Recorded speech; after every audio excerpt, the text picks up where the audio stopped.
Hi everyone, so today we are going to introduce the concept of Penrose pseudo-inverse, which is also called MP inverse. This concept is important as it has extensive applications in solving over-identified linear systems, such as solving estimators for OLS or GMM. And today we are going to introduce the basic definitions and say an example in OLS estimator. So what is inverse of a matrix? Let's say a matrix A with dimension n by n. As you may already know, the inverse is defined as such that A inverse equals to A inverse A equals to I, then, which is the identity matrix with dimension n by n2. However, if a matrix A is not square, which is to say the number of columns is not the same as the number of rows, we cannot solve for its inverse. Why? Because check this part of the definition of the inverse. We cannot find a matrix for non-square matrix such that it can satisfy both the left multiplication and the right multiplication. So for this matrix A, it does not invert. It's not invertible.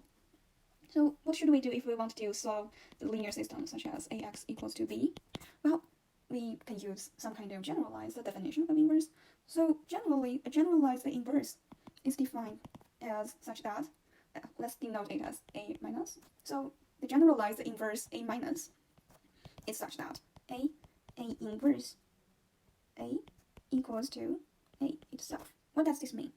This basically means that either A minus equals to identity matrix or A minus A equals to identity matrix. So either A minus is a right inverse of A or it is a left inverse of A.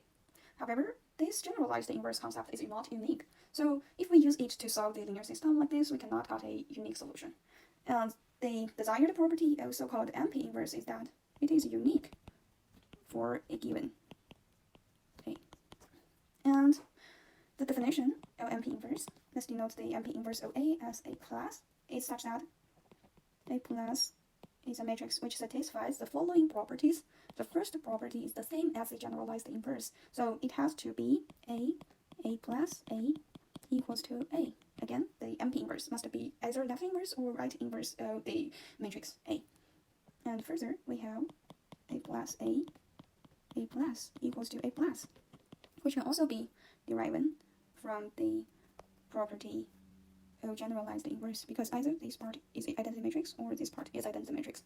But moreover, we will need that A plus A is a symmetric matrix, so that its transpose equals to itself.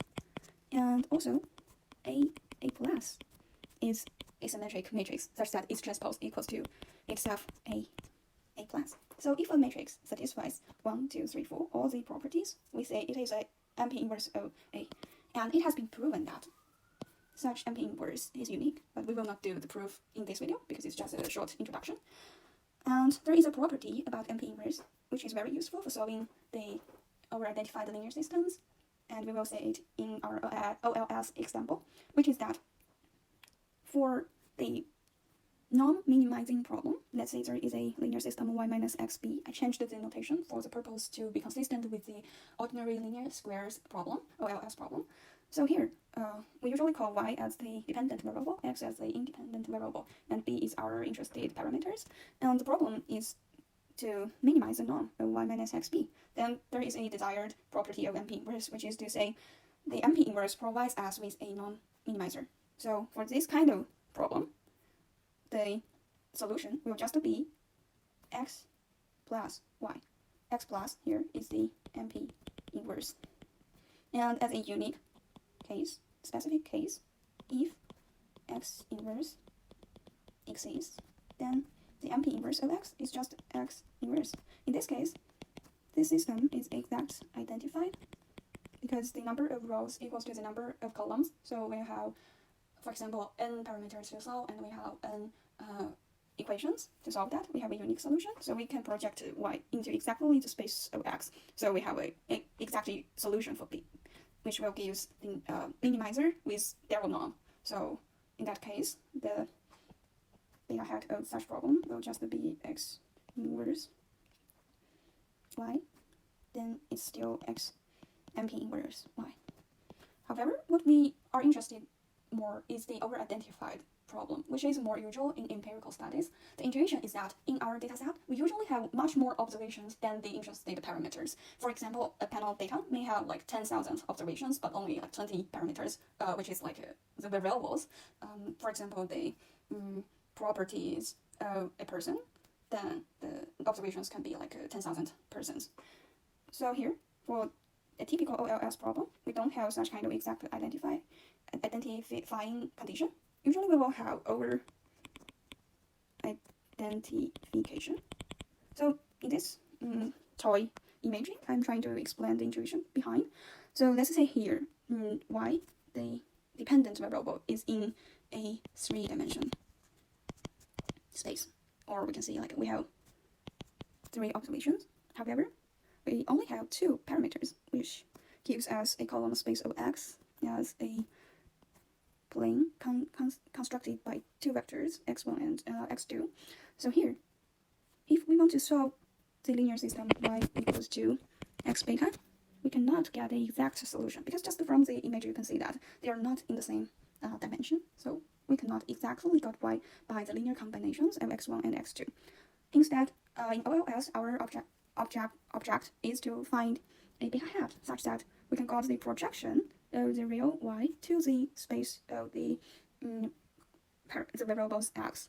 Namely, we want to project y into this space such that this line is now y hat, and y hat can be denoted as a linear combination of x. So we want such kind of beta which can minimize this part of loss, and it can be denoted as u, where u hat is equal to y minus x beta hat. So the objection is to minimize such the norm of such u. Usually we will add a square here, but it doesn't matter because it yields to the same solution. So this problem, as you may say, you can relate it to our property of MP inverse. It's exactly the same problem. So using the MP inverse property, if we can find a MP inverse of x, then we will know that the solution to this problem will be x MP inverse y. What is the MP inverse of x? So let's make a claim. The claim is that MP inverse of x will be x transpose x inverse x transpose. So let's check all the properties to say if it is true. The first property is that x MP inverse x should be x. So substituting our claimed expression, we will get that the left hand side equals to x transpose x inverse x transpose x, and this term is just identity matrix, so we can eliminate it, and indeed we got it. Property 1 satisfied. And property 2, again, let's substituting the claimed MP inverse of x into it, and we find out indeed